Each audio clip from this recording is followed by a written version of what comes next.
High বন্ধুরা, তোমরা সবাই কেমন আছো? আশা করি খুব ভালো আছো। আর আমিও খুব ভালো আছি। তো আমি বাজারে গেলে তোমরা সবাই জানো মার সাথেই যাই। তো আজকেও মার সাথেই যাচ্ছিলাম। তো প্রথমেই চলে গেছিলাম এখানে কিছু কিনতে আজকে। আর যা কিনবো সেটা হচ্ছে সারপ্রাইজ, মানে পরে বলবো তোমাদের সবাইকে। তো যাই হোক, এখানের কাজ সেরে তারপর চলে গেছিলাম পার্লারে। তো এইখানে আমি অনেক দিন আইব্রো করি না, তো সেটা করতে গেছিলাম। তারপর একটু হেয়ার কাটও করলাম, কারণ অনেক দিন করা হয়নি। তো মাও অনেক দিন ধরে বলছিল যে আমারও আইব্রোটা করা হয় না, মা তেমন একটা এখন করে না। তো যাই হোক, আমি জোর করে বলছিলাম যে করো। তারপর কিছু সংসারের জন্য এখন আমার কাছেই অনেক সময় দায়িত্ব পড়ে, তো কেনাকাটা করার। তো প্রথমে গিয়েই আমি আইসক্রিম খেয়ে নিচ্ছিলাম, কারণ এটা আমার খুব পছন্দের। তারপর যেটা হচ্ছে কিনেছিলাম ডিম, এখানে সন্ধ্যার জন্য খাওয়ার জন্য নিমকি, চানাচুর, অ্যালো ফ্রুট সব কিনছিলাম। তো তারপরে বাড়ি এসে ফ্রেশ হয়ে বসতে না বসতেই মাকে বললাম আর ভাল লাগছে না সারাদিন, তো চলো একটু মাঠে থেকে ঘুরে আসি। তো দেখি জমিতে কি কি লাগিয়েছে। তো এটা আমার কাকা শ্বশুরের জমি। তো এখানে উচ্ছে লাগিয়েছে, তার পাশে লাগিয়েছিল শসা। তো যা রোদ আর গরম পড়ছে, এখানে শসা তেমন একটা ভালো হয়নি।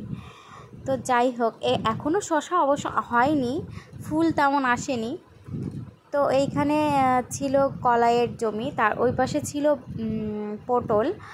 আর আমাদের মাঠ ভর্তি কিন্তু জমিতে সারা বছরই কিছু না কিছু সবজি থাকে। তো এই নিয়ে আমাদের অনেক সময় এমনও হয় যে বাজারে না গেলেও হয়।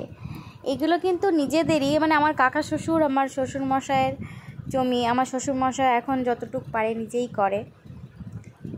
তো এইখানে এই ফাঁকা মাঠের মধ্যে এত সুন্দর একটা আশ্রম হয়েছে, আমি তো কোনোদিনও ভাবতেও পারিনি যে এইখানে হবে, কারণ এই জায়গাটা ছিল পুরো জঙ্গল।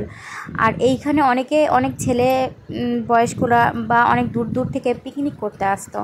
তো এখন পুরো এইখানটায় মানে আশ্রম হয়ে যায়। আর এর পুরো চারিপাশে কিন্তু মাঠ, অনেক দূর দূর পর্যন্ত মাঠ, চারিপাশে কোথাও কোনো ঘরবাড়ি নেই।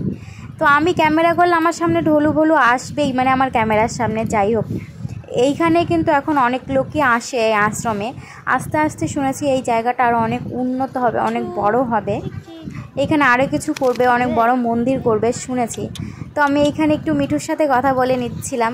ও আমাকে দেখে আমার দিকে ঘুরতেই চাইছিল না, উল্টো দিক ঘুরে বসেছিল। তো যাই হোক, আজ হচ্ছে আমার এইটুকুনো মিনি ব্লগ বলতে পারো। নতুন চ্যানেল খুলেছি, সবাই একটু সাবস্ক্রাইব করে দিও প্লিজ।